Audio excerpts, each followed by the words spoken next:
Degree versus skill, یہ ایک ایسی ڈبیٹ ہے جو عموماً اسٹوڈنٹ کے حلقوں میں ڈفرینٹ جگہوں پہ آپ کو سننے کو ملتی ہے۔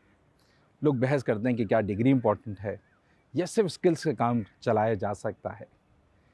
اس معاشرے کے اندر مختلف چیزیں پاپ اپ کرتی رہتی ہیں وقت کے ساتھ ساتھ، جہاں پہ لوگ بحث کرتے ہیں کہ ہم 4 سال یونیورسٹی میں لگائیں یا نہ لگائیں، 4 سال اس یونیورسٹی کو دینے چاہیے یا نہیں دینے چاہیے، کون سی انوویشن ہے جو پاکستان میں آئی ہیں اور دنیا کے اندر کون سی انوویشنز ہیں جو آ رہی ہیں جو وقت کے ساتھ ساتھ ہمیں پاکستان کے اندر اڈاپٹ کرنے چاہیے اور ان کو یونیورسٹیز کے اندر لے کے آنا چاہیے۔ بہت سارے سوال ہیں، ان سب کے جوابات کے لیے آج ہم آپ کی ملاقات کرا رہے ہیں پروفیسر ڈاکٹر محمد طفیل جھوگیو صاحب سے، اور ان سے جانیں گے کہ کس طریقے سے ہمارے پاکستان کے اندر انجینئرنگ کی یونیورسٹیز اور خاص طور پہ یہ جو انڈسٹری ہے گرو کر رہی ہے، اور یہاں پہ کون سی اپرچونیٹیز ہیں جو انجینئرنگ کے اسٹوڈنٹس کو مل سکتی ہیں، اور انجینئرنگ یونیورسٹی کس طریقے سے اپنا رول ادا کر رہی ہے۔ تو ہم آپ کی ملاقات کرا رہے ہیں NED کی VC سے، اور ان سے جانیں گے سمجھیں گے کہ اب ٹرینڈ کیا چل رہا ہے اور آنے والے وقت کے اندر یہ یونیورسٹی کیسے فردر گرو کرے گی اور آگے بڑھیں گے کیسے۔ آئیے ملاقات کراتے ہیں آپ۔ تو دوستو، اس وقت میرے ساتھ موجود ہیں ڈاکٹر محمد طفیل جھوگیو صاحب، وائس چانسلر ہیں NED یونیورسٹی کے۔ سر بہت شکریہ کامیابی کا سفر سے کے لیے ٹائم نکالنے کا اور جوائن کرنے کا انٹرویو کے لیے۔ سر امیزنگ جرنی، ایک طالب علم اسی یونیورسٹی کے اندر آپ رہے اور آپ نے تعلیم حاصل کی، آج اسی یونیورسٹی کو VC کے تحت آپ سرو کر رہے ہیں اور لیڈ کر رہے ہیں سارے آپریشنز کو۔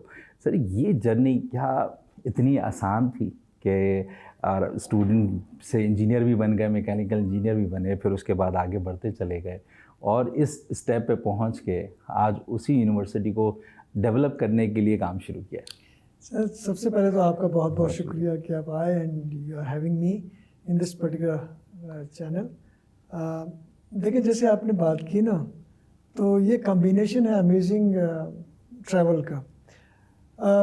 آبویسلی میں فرام دا بگننگ میرا شوق یہی تھا کہ میں میکینیکل انجینئرنگ میں داخلہ لوں گا، پڑھوں گا۔ اتفاق سے میرا میرٹ جب ہوا تھا ایڈمیشن اس وقت NED یونیورسٹی میں 4 پروگرامس ہوتے تھے، mechanical, electrical, civil and computer systems, اور بچے بھی کافی کم ہوتے تھے ایز کمپیئر ٹو جو ابھی ہے۔ تو آبویسلی جب 4 پروگرام ہوتے تو نمبر آف سیٹس کم ہوتے تھے، اور used to be proud moment کہ آپ کا جو ہے ایڈمیشن NED یونیورسٹی میں ہو جاتا ہے۔ تو آئی واز لکی انف کہ مجھے میرا فرسٹ چوائس میکینیکل کا تھا، وہی مجھے مل گیا تھا جو کہ میرے شوق تھا۔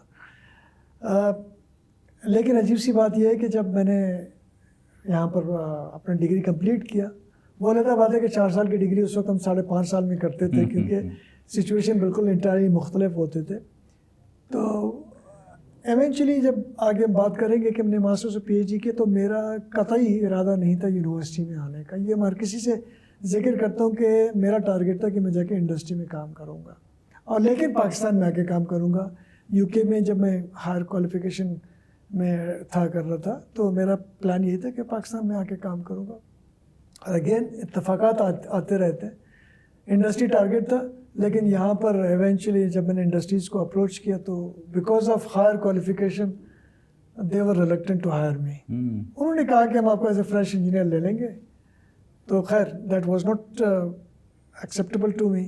تو ایونچولی میں اینڈ اپ ہو گیا NED یونیورسٹی میں، اور اس وقت بھی آبویسلی میرا پلان یہ تھا کہ میں سال 1 سرو کروں گا اینڈ دین آئی گو اوے۔ لیکن آبویسلی ماحول اتنا چینج ہو چکا تھا، اور یونیورسٹی اپنی ایک مادری علمی بھی تھی، تو وہاں سے میں نے اٹ واز 8 فیبروری 2000 جب میں نے جوائن کیا، تو تب سے بس یہیں پر لگے ہوئے۔ اینڈ کسی بھی موقع پہ مجھے یہ نہیں تھا، ابھی محنت تو کی تھی، لیکن یہ نہیں تھا کہ میں ڈین بنوں گا یا پرو وائس چانسلر بنوں گا، یا for that matter vice chancellor بنوں گا، یہ تو میرے سوچ میں بھی نہیں تھا۔ لیکن اللہ تعالیٰ کا احسان ہے، پیرنٹس کی دعائیں، دوستوں کی دعائیں، چاہنے والوں کی دعائیں کہ اس پوزیشن پہ آ گیا۔ بڑی رسپانسبلٹی ہے to do lot for the university. بالکل ایسا ہی ہے سر، جب سفر شروع ہوتا ہے تو یوزلی 4-5 ایئرز آپ کے بیچلرس والی سائڈ کے اوپر نکل جاتے ہیں، اور پھر اس کے بعد اسٹرائیو کرنا کہ ہم باہر جائیں اور باہر جا کے ماسٹرز کر لیں، پھر ماسٹرز کے بعد پھر PhD کریں۔ آپ کا یونیورسٹی آف ناٹنگھم سے رہا۔ سر یہ جرنی جب وہاں پہ کنٹینیو آپ نے کی، کیریئر کو آگے بڑھایا، تو اس کے بعد پھر واپس آپ آئے، آپ نے کہا کہ میں کراچی کے اندر سرو کروں گا۔ کتنا ڈیفیکلٹ ڈیسیشن تھا کیا اسٹریٹ فارورڈ تھا کہ لوگ کہہ رہے ہوں گے بھائی آپ کیوں آ گئے, آپ سے سوال کر رہے ہوں گے اور آپ سے یہ بھی کہہ رہے ہوں گے آپ جب باہر پڑھ لیا تھا تو باہر رک جاتے, واپس کراچی کے اندر آ کر اس مشکلات کے اندر آپ اپنی جرنی کو آگے کی طرف لے کے جا رہے. کتنا ڈیفیکلٹ ڈیسیجن تھا کہ پہلے باہر جانے کا ڈیسیجن, پھر وہاں پہ اتنا ٹائم لگانا اور پھر اس کے بعد واپس آنا اور یہاں پہ سرو کرنا. دیکھیں آنیسٹلی اسپیکنگ دونوں ڈیسیجن میرے لیے ڈیفیکلٹ نہیں تھے. سر بیچ میں ایک ڈیسیجن ذرا ڈیفیکلٹ تھا, اس میں بات کروں گا کیونکہ اس وقت ٹرینڈ یہ ہوتا تھا جب ہم لوگ پڑھ رہے ہوتے تھے, میں بات کر رہا ہوں ارلی 90s کی, پچھلے صدی کی, تو ہمارے جتنے دوست ہوتے تھے کلاس فیلو ہوتے تھے سارے باہر جاتے تھے اور زیادہ تر ٹرینڈ ہوتا تھا امریکہ جانے کا. سم ہاؤ پتہ نہیں کیوں I did not want to go to America, تو پھر میں یو کے چلا گیا. ماسٹرس کرنا تھا, میرا ٹارگیٹ تھا کہ میں ماسٹرس کروں گا, دیٹس اٹ. ماسٹرس کر کے واپس آ جاؤں گا. یہ میرا ذہن تھا فرام دا بگننگ کہ میں واپس آؤں گا, اپنے پیرنٹس کے ساتھ ہی یہی زندگی گزاروں گا, آئی ول ناٹ اسٹے دیئر. جب میں ماسٹرس کر رہا تھا, آخری اسٹیج پہ تھا, then it click to me کہ یار why not P H D. تو وہاں پر میں نے لوگوں کو دیکھا, جیسے میں نے آپ کو شروع میں کہا تھا کہ ہمیں 5.5 سال لگے ڈگری کمپلیٹ کرنے میں, تو وہاں پر تو لوگ ٹائم نہیں کرتے ہیں, اور ینگ بوائز اینڈ گرلس وہ پی ایچ ڈی کر رہے ہیں یا ڈاکٹرس ہیں. تو اٹ کلک می کہ یار why not P H D. پھر میں نے ذرا سا کہ وہ ڈیفیکلٹ میں بات کر رہا ہوں جو آپ نے ذکر کیا, تو وہاں پر تھا کہ پی ایچ ڈی کرنا تو آسان نہیں ہے, ریکوائرس منی. لیکن آئی واز لکی انف کہ مجھے وہاں پر ایک اسکالرشپ مل گئی یونیورسٹی آف ناٹنگہم کی. میں نے کمپیٹ کیا, الحمد للہ آئی گاٹ دا اسکالرشپ. اس سے مجھے سر انکریجمنٹ بھی ملی, اینڈ دین میں نے وہ پی ایچ ڈی اسٹارٹ کیا. P H D obviously it was difficult kind of a episode, لیکن محنت کی الحمد للہ, اللہ کا شکر ہے.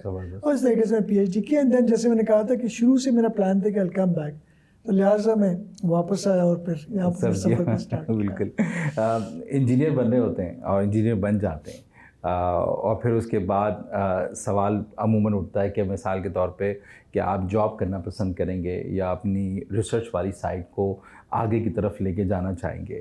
آپ کیا فیل کرتے ہیں کہ کیا ریسرچ والا ڈیسیجن کافی اچھا ہوتا ہے؟ عموماً بچوں کے اندر ایک بحث رہتی ہے کہ ہم جاب پہ لگ جائیں جا کر سیدھا, یا ریسرچ والی سائٹ کے اوپر جائیں اور اپنے کیریئر کو فردر گرو کریں. تو دونوں میں آپ نے کیسے ڈیسیجن لیا کہ کون سے چیز کو آپٹ کرنا چاہیے اور لے کے چلنا چاہیے, اور کیا فرق ہوتا ہے کہ اگر کوئی جاب کرنا شروع کر دے اور ماسٹرس اور پی ایچ ڈی والی سائٹ میں نہ جائے؟ آپ نے کیسا فیل کیا؟ دیکھیں ہوا یہ تھا کہ جب میں پی ایچ ڈی کر رہا تھا اور وہاں پر میں نے آبزرو کیا, ہمارے جتنے کولیگس تھے وہاں پر میرے ساتھ جو پی ایچ ڈی کر رہے تھے, تو وہ سارے مختلف آٹو انڈسٹری کے فنڈڈ پروجیکٹس پہ کام کرتے. فورڈ تھا, واکسول تھا, جاگوار تھا, اس کے پروجیکٹس ہوتے تھے. اور ایونچولی کیا ہوتا تھا کہ وہ پروجیکٹ کرنے کے بعد ان کو پی ایچ ڈی کرنے کے بعد ان انڈسٹریز میں جاب مل جاتی تھی. دا ریزن واز کہ ان کے پاس ریسرچ ونگ ہوتے تھے جہاں پہ جا کے ریسرچ کرتے تھے. اور میں بھی اسی ماڈل کو ذہن میں کم از کم رکھتے ہوئے یہ آیا تھا کہ میں یہاں پر آؤں گا اور کسی آٹو انڈسٹری کو جوائن کروں گا اور وہاں جا کے میں ریسرچ کو اپنے کیری فارورڈ کروں گا. یہاں پر میں نے ٹویوٹا انڈس موٹرز کو اپروچ کیا, میں نے شیرازی صاحب, یوسف شیرازی صاحب کو اپروچ کیا پرسنلی, ان کے ساتھ میرا ایک میٹنگ ہوا تھا, اینڈ دین ہونڈا کے لیے. تو میرے ذہن میں تھا کہ اسی ایک انڈسٹری کو میں جوائن کروں گا, وہیں پر ریسرچ کروں گا. یہاں پر آ کے پتہ چلا کہ اسٹوری کچھ اور ہے. یہاں پر کوئی ریسرچ ونگ نہیں ہوتا ہے آٹو انڈسٹری میں, یہاں پر سے مینوفیکچرنگ اسمبلی ہوتی ہے. تو this was a little bit of a disappointment for me کہ جو میں پلان کر کے آیا تھا وہ ہوا نہیں. دین ایونچولی مجھے کسی نے کہا تھا کہ آپ این ڈی یونیورسٹی کو اپروچ کر لیں. میں نے این ڈی یونیورسٹی کو اپروچ کیا, کلام صاحب یہاں وائس چانسلر تھے, انہوں نے مجھے امیڈیٹلی کال کیا اور یہاں آ کے میں نے وہ جوائن کیا, اور then started working with the university. جو آپ کا سوال یہ تھا نا کہ ریسرچ اینڈ جاب, اب میں اس نتیجے پر کافی عرصے سے نتیجے پہ پہنچا ہوں کہ جب بھی کوئی گریجویشن کرے تو بجائے اس کے کہ ڈائریکٹلی ریسرچ یا اکیڈمکس میں آ جائے, کچھ سال کم از کم 2 سال انڈسٹری میں لگانا بہت ضروری ہے. صحیح. فائدہ یہ ہوتا ہے کہ you understand the depth of the industry کہ وہاں ہو کیا رہا ہے. صحیح. جب وہ چیز آپ سمجھیں گے تو آپ ایک اچھے ٹیچر اور اچھے ریسرچر ہوں گے. انفارچونیٹلی میں تو نہیں کر سکا, میں ڈائریکٹلی اکیڈمک میں آ گیا تھا, لیکن دس از ویری مچ امپورٹنٹ جو میں ہمیشہ اسٹوڈنٹ سے کہتا ہوں کہ 1 سال 2 سال 3 سال لگائیں, اس کے بعد بائی آل مینس آپ اکیڈمکس میں آنا چاہیں اور ریسرچ انسٹیٹیوشن میں جانا چاہیں بائی آل مینس چلے جائیں, لیکن تھوڑا سا میں سمجھتا ہوں کہ ایک ٹائم گزارنا بہت ضروری ہے, بہت ضروری, کیونکہ وہ اس سے آپ ایک ایکسپوجر ملتا ہے, ایکسپوجر میں اس کو ڈیپتھ پتہ چلتی ہے, اور انوویشن خاص طور پہ ایک سب سے بڑا عنصر ہوتا ہے. لاسٹ کویشچن بفور بریک میں جانے سے پہلے, انوویشن کتنا فرق ڈفرینس فیل کرتے ہیں آپ جب آپ یہاں پہ جب انجینئرنگ کر رہے تھے, اس کے بعد جب باہر گئے؟ ایک آپ نے بڑی خوبصورت بات کی کہ ہمارے یہاں زیادہ تر انفارچونیٹلی اسمبلنگ ہوتی ہے چیزوں کی, اور یہاں پہ ڈیولپمنٹ نہیں ہے اس طریقے سے. وہ آپ نے ایک فیل کیا آٹوموبائل سیکٹر کے اندر, تو آپ کو کیسا لگتا ہے کہ انوویشن پرسپیکٹیو میں خود اپنی جرنی میں کیسا فیل کیا کہ یہاں کی ایجوکیشن میں اور باہر کی ایجوکیشن میں ملک کے اندر جب آپ جاتے ہیں تو کون کون سی اپرچونیٹی کا فرق آتا ہے؟ دیکھیے, سب سے پہلے جو بات ہے کہ ہم لوگ اتنا یہاں پر بہت کوشش کرتے ہیں کہ انڈسٹری کے ساتھ اپنے آپ کو الائن کرنے کی کوششیں ہوتی ہیں. وہاں پر ایک چیز میں نے آپ کو جیسے ذکر کیا کہ ہمارے یونیورسٹی کے اندر پروجیکٹس چل رہے ہوتے, انڈسٹری فنڈیڈ پروجیکٹس تھے, بڑے بڑے جائنٹس کمپنیز کے چل رہے ہوتے تھے. اس میں ماڈل یہ ہوتا تھا کہ پی ایچ ڈی اسٹوڈنٹ ہوتا تھا, اس کے ساتھ 2-3 ماسٹر اسٹوڈنٹ ہوتے تھے, اور یہی لوگ جو انڈر گریڈ کے اسٹوڈنٹس ہیں ان کو بھی گائیڈنس پرووائڈ کرتے تھے, ان کے منی چھوٹے پروجیکٹس کرتے تھے. تو ایونچولی کیا ہوتا تھا کہ جو انڈر گریڈ اسٹوڈنٹس ہیں وہ بھی اس آٹو انڈسٹری کے کام کر رہے ہوتے, تو جینوئن جو انڈسٹری کا پرابلم تھا یا وہ تھا اس پہ کام کر رہے ہوتے تھے. یہ چیز یہاں پر ذرا سی لیک کرتی ہے بیکاز آف دا لمیٹیشن. لیکن اس کو ہم کوشش کر رہے ہیں کسی حد تک گیپ کو فل کرنے کے لیے, کہ ہم بجائے اس کے کہ ایک kind of self design project بچوں سے کرائیں, آپ ان کو انڈسٹری کے پروجیکٹ کرائیں گے تو that be doing on a real time project, وہ ہینڈز آن ملے گا. ایگزیکٹلی, تو اس سے فائدہ ہوگا. ٹھیک ہے, بہت زبردست, بڑی مزے کی باتیں جا رہی ہیں سر کے ساتھ. ہم چھوٹے سے بریک پہ جا رہے ہیں, اور بریک کے بعد جانتے ہیں آ کر کہ کس طریقے سے NED کے نیکسٹ فیو ایئرس کیسے ہو سکتے ہیں, اور اس میں کیا کیا نئی چینجز اور ڈیولپمنٹ آنے والی. جائے گی نہیں ملاقات ہوگی ایک بریک کے بعد.